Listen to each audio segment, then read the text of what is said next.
অশান্তির শুরু আরজিকর থেকে। আর এখন যেখানটায় আমি দাঁড়িয়ে আছি সেটা হচ্ছে ঠিক লালবাজারের ঠিক সামনেটাতে। এখানেও ব্যারিকেড। খানিকক্ষণ আগে এখানেও একটি রণক্ষেত্রের চেহারা তৈরি হয়েছিল। কিন্তু আলটিমেট কি হলো, সারাটা দিনের পর কি হলো? ছাত্র যুবরা রাস্তায় নামলেন এবং যে বিচার চেয়ে রাস্তায় নামলেন সেই বিচারের কথা তারা বারবার তুলে ধরলেন ভারতীয় পতাকাকে সামনে নিয়ে। হ্যাঁ, আজকের দিনে কোথাও কোনো রাজনৈতিক পতাকা ব্যবহার হয়নি, এ কথা ঠিক। কিন্তু শেষমেশ এই লালবাজারের সামনে ভারতীয় জনতা পার্টি অর্থাৎ বিজেপির কর্মকর্তাদের হঠাৎ করে দেখতে পাওয়া, এটা কেন হলো, এই প্রশ্নটা বোধহয় বারবার নাড়া দিয়ে যাবে গোটা বাংলার মানুষকে।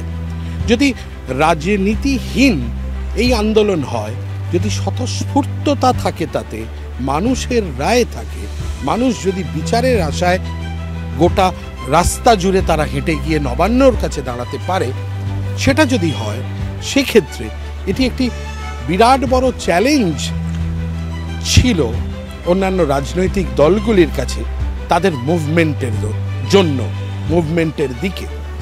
তারা কেনই বা আসতে গেলেন, কেনই বা তারা এলেন? তারা তো বলেছিলেন তারা সঙ্গে আছেন, কিন্তু বঙ্গ বিজেপি তাদের নেতৃত্ব, তারা এলেন এই লালবাজার অভিযানে।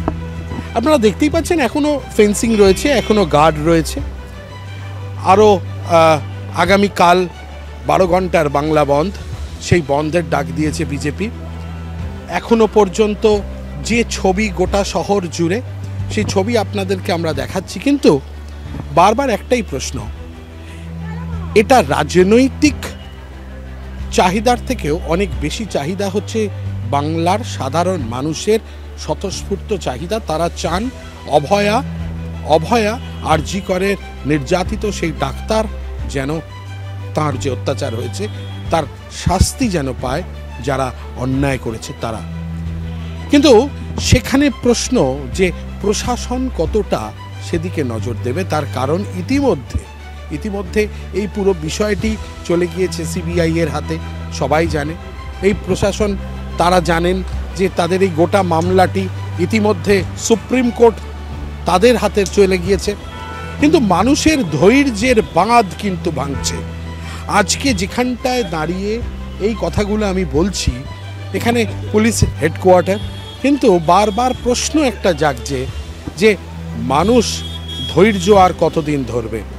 আজকে একটি অভয়া নয়, এরকম বারবার অভয়া নির্ভয়াদের এভাবে হ্যারাসড হতে হচ্ছে, অভয়া নির্ভয়াদের এভাবে অত্যাচারিত হতে হচ্ছে।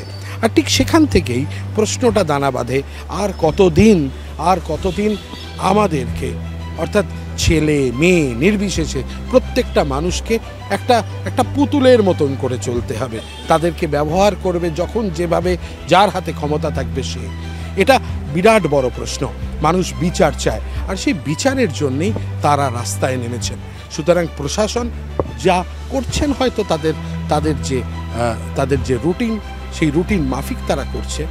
কিন্তু যারা ক্ষমতায় রয়েছে, শাসক দল, তাদের কাছে একটা বড় প্রশ্ন চিহ্ন যে আগামী দিনে তারা নিজেদেরকে কি আরেকটু রেকটিফাই করবে। তবে একটা কথা না বললেই নয় যে শাসক দলের তরফ থেকে যারা মুখ খুলছেন, অর্থাৎ শাসক দলের মুখপাত্ররা, তাদের জন্য বড় মায়া হয়। তারা বোধহয় সত্যি কথাটা বলতে গিয়ে বারবার হোঁচট খেলেও তাদেরকে কোথাও তাবেদারি করে যেতে হচ্ছে। এটা বড় দুঃখের, বড় কষ্টের। বাংলার মানুষ বিচার চায়, বাংলার মানুষ তারা ভালোভাবে বাঁচতে চায়, কিন্তু এই যে তাদের ওপর দেগে দেওয়া, তাদের ওপরে ক্ষমতাকে চাপিয়ে দেওয়া এবং তাদের ব্যবহার করা, এটাও কিন্তু একটা বড় আঘাত নামছে বাংলার ওপরে। আর কদিন মানুষ এই বিচারের আশায় অপেক্ষা করবে, সেটার জন্যে অপেক্ষায় গোটা বাংলা, গোটা ভারত, গোটা দেশ, গোটা দুনিয়া। যে কথা না বললেই নয়, এর পাশাপাশি আরেকটা কথা অবশ্যই বলতে হয়, যেটা বলতে হয় যে এই রাজ্যের যে প্রশাসনিক কর্তা ব্যক্তিরা রয়েছেন, পুলিশ যেভাবে এই আরজিকর মামলাটিকে নিয়ে তাদের যে ভূমিকা, সেটা নিয়ে মানুষ বারবার প্রশ্ন তুলছেন। আর সেই প্রশ্ন তোলার জায়গাতে মানুষের ভেতরে ক্ষোভ আরও দানা বাঁধছে।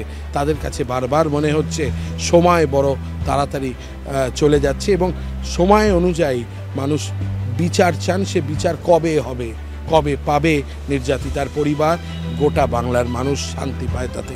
কিন্তু কোথায় যেন শাসক দল বারবার ধরে দমিয়ে দাপিয়ে পুরো বিষয়টিকে যেন ধামা চাপা দিতে চায়।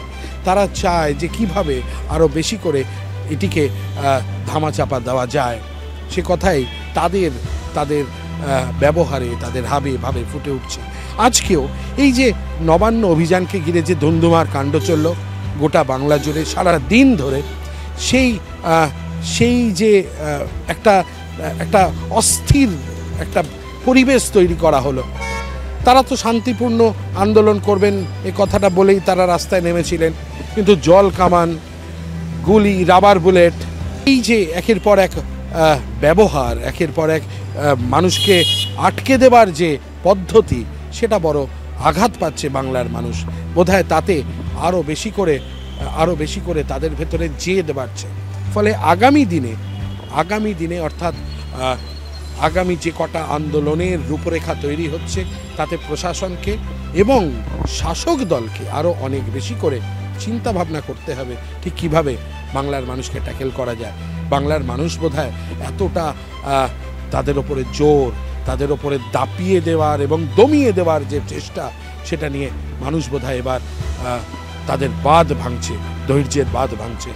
ক্যামেরায় লোকনাথের সাথে রামকৃষ্ণ, ডেমোক্রেটিক ইন্ডিয়ান্স।